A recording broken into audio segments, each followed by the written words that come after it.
Today, we're going to dive into a single, really powerful word from the Bible that honestly might not mean what you've always thought it does. You know this verse, right? Genesis 1:1. It's one of the most famous lines ever written. And when we hear that word created, our minds almost automatically jump to one idea, making something out of absolute, total nothingness. There's even a fancy Latin term for it, creatio ex nihilo. But what if that's not the whole story? What if I told you that the original Hebrew word is way more dynamic, way broader than that? What if it's less about some kind of cosmic magic trick and more about a deep, meaningful process of transformation? So here's our game plan. We're going to unpack that common assumption first. Then we'll look at a really surprising place this word shows up. We'll explore some other related creative words, see how this whole idea evolves, and then, most importantly, we'll figure out why any of this matters to us today. Okay, first things first. Let's talk about that common view. The Hebrew word in Genesis 1:1 is bara. And for a long, long time, it's been pretty much the go-to word to support that idea of creation out of nothing. You know, the concept that God just spoke the universe into existence from a total void. But this is where it gets really interesting. Things start to shift when you see how that exact same word, bara, is used in other parts of the text. Because, believe me, the context can change everything. Get this. In the book of Joshua, the Israelites are complaining that they don't have enough room. And the solution they're given? They're told to go up into an existing forest and bury it. Now, think about that. It can't possibly mean create from nothing here. They're not being asked to magically conjure a forest out of thin air.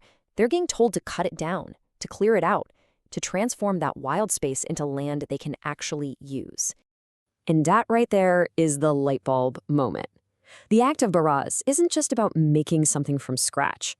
It also has this incredibly powerful meaning of transforming something that's already there, taking a chaotic, messy, overgrown forest and bringing order to it to create something totally new, like fields or a place to live.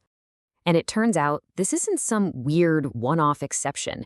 Ancient Hebrew actually had a whole toolkit of words for creation, and each one described a different part of the process.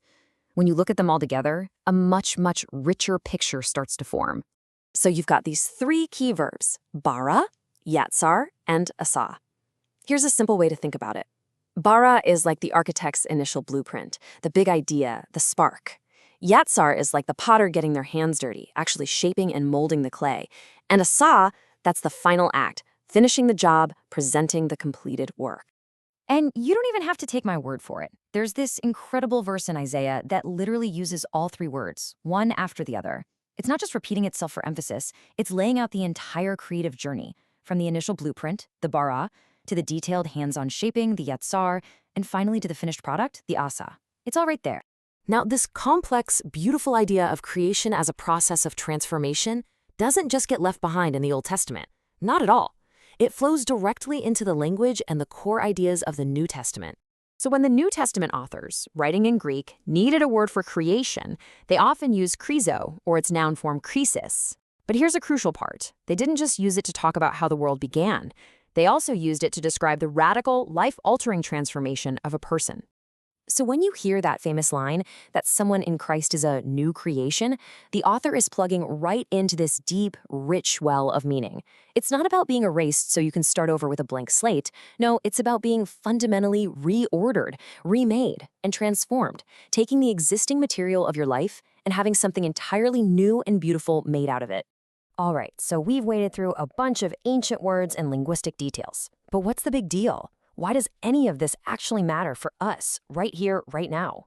Well, shifting our understanding of creation from just a single one-time event to an ongoing process, that changes everything. It reframes creation from something that happened billions of years ago into something that can happen today. It becomes the act of bringing order out of chaos, of bringing purpose out of confusion, of bringing new life from old circumstances.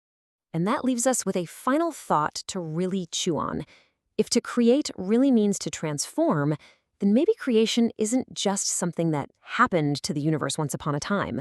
Maybe it's something that is still happening all around us in the world, in our communities, and maybe even inside each of us.